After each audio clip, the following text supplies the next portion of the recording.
Everyone thought the new generation of tennis would take years to arrive. Then this kid showed up, grinning like he'd just hacked the laws of physics, and suddenly, everyone's schedules, records, and egos had to adjust.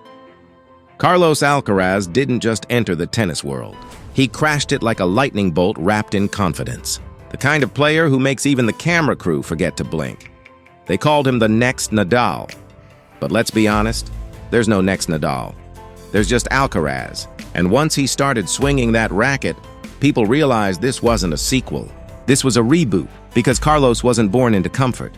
He was born in El Palmar, Spain, a small town that probably didn't even know it was about to raise one of the most electrifying players in tennis history. His father worked at a tennis academy, his mother ran the house, and Carlos? He was that kid who'd show up at dawn with a racket bigger than his confidence and play until the sun gave up. He wasn't supposed to dominate the sport so soon. He wasn't supposed to take on men twice his age and make them look like extras in his highlight reel. But that's exactly what happened. And the scary part? He made it look fun. When you watch Alcaraz play, it's like watching joy personified. The kid grins mid-match, not because he's arrogant, but because he's genuinely having the time of his life. And that's the secret weapon. He doesn't just compete, he dances with the game. Every drop shot, every forehand, every sprint to the net, it feels like he's composing music with movement. But let's not sugarcoat it. He's brutal when it counts. His forehands hit like cannon fire, his speed turns defense into art, and his creativity leaves opponents staring at the ball like it just teleported. And yet the most shocking part isn't his athleticism, it's his composure. At 19, he had the mental calm of a 30-year-old veteran. The ability to go from playful to predator in one heartbeat. When he first broke through, people laughed when they compared him to Djokovic or Nadal. They said he was good, but not legend-tier good. That conversation didn't last long, because in 2022, he became the youngest world #1 in tennis history. That's right. The kid who used to collect autographs was suddenly breaking the records of the people who signed them. And it wasn't a fluke. He took out everyone in his path like it was personal. And then came Wimbledon 2023. The day tennis purists stopped arguing and started clapping. Alcaraz versus Djokovic. A match that looked like a time traveler fighting his younger self. Djokovic was the machine, the master of control. Alcaraz was the storm, unpredictable, fearless, and glowing with youth. And in that epic 5-set battle, Carlos didn't just win a trophy. He stole the torch. That match didn't end a chapter. It rewrote the entire book of modern tennis. But what people don't talk about enough is the mindset behind all that chaos. Carlos trains like a monk disguised as a rock star. No shortcuts, no diva energy, just pure obsession with growth. Every defeat is an ingredient, every practice session a laboratory experiment. When he loses, he doesn't sulk, he studies. That's why his evolution is terrifying. You can literally see him upgrading mid-season. And let's talk about charisma, because Alcaraz has that rare spark. The smile, the energy, the humility, it's all real. He still talks about his family like they're his biggest trophies. He still greets ball kids with gratitude. He still laughs after missing a shot instead of breaking a racket. That's the charm. He's the anti-drama champion in a world obsessed with rivalries. Still, his rivals are elite. Jannik Sinner, the calm assassin, might be the only one who truly understands him. Every time they face off, it's not tennis. It's a masterclass in controlled chaos. Two prodigies pushing each other to the edge and somehow both smiling through it. Their duels are becoming the modern version of Federer versus Nadal, only faster, louder, and powered by adrenaline. Then there's Djokovic, the legend who refuses to fade. Their battles feel like passing the torch in real time. But Novak, being Novak, doesn't let go easily. Every rally between them is like two generations colliding. And somehow, both survive. Off the court, though, the story gets even more interesting. Carlos Alcaraz has that golden boy glow that brands love. Nike, Babolat, Rolex, they've all lined up to have their logo on his aura. And it's paying off. As of 2025, Carlos Alcaraz's net worth is estimated at around $20 million, built from jaw-dropping prize money and sponsorships that treat him like a global superstar. And yet, the fame hasn't changed him. But you know what really got fans talking? His love life. Because somewhere between grand slams and press conferences, Alcaraz's heart found a home. with model Brooks Nader. The internet nearly broke when photos of them surfaced. The cool Spanish prodigy and the New York runway queen, it's a match straight out of a Netflix drama. But surprisingly, they keep it low-key. No loud posts, no scandal, just quiet connection. The kind that fits perfectly with who Carlos is. Calm in chaos. And while the fame lights up around him, his mindset remains grounded. His family still calls him Carlitos.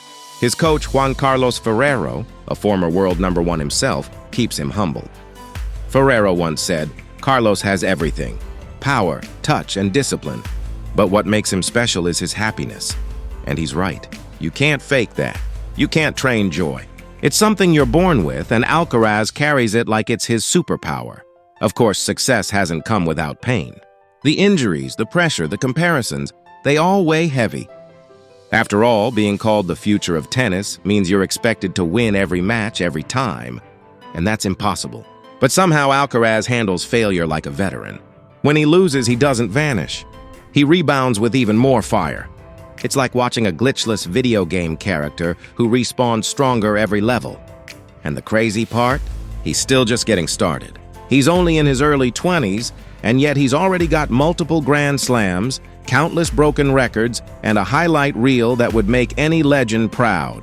But his hunger hasn't dimmed. If anything, it's growing. He's chasing history not with desperation, but with curiosity, the kind that says, let's see how far we can go. What makes Alcaraz different is that he plays the game the way we all wish we could live life. Fearless, joyful, and full of motion. Watching him reminds you why you fell in love with sports in the first place. The unpredictability, the emotion, the raw beauty of watching someone push limits with a smile. And let's not forget, the kid who once played barefoot in Spanish dust is now playing under the brightest lights in the world, earning millions, inspiring millions more. That's the kind of story movies are made from, except this one's real. There's a scene tennis fans will never forget. Alcaraz falling to the grass after beating Djokovic at Wimbledon, eyes filled with disbelief, the crowd roaring like thunder. That wasn't just victory. That was the universe whispering, it's your turn. And since then, he's carried that energy everywhere, on hard courts, clay, grass, each surface bending slightly in respect. But behind all the power and records, what makes him truly magnetic is that he still feels human. He still gets nervous. He still laughs at his own mistakes. He still plays like a kid chasing a dream, not a millionaire defending one. That's rare. And that's why he's not just a champion, he's a phenomenon. Because let's be honest, tennis needed someone like him. Someone to bring the fun back. The era of stone-faced champions was legendary, sure, but it was missing that spark of youth, that sense of mischief. Carlos brought it back. He brought color to the grayscale. He reminded everyone that greatness doesn't have to be cold. It can be joyful, spontaneous, and full of laughter.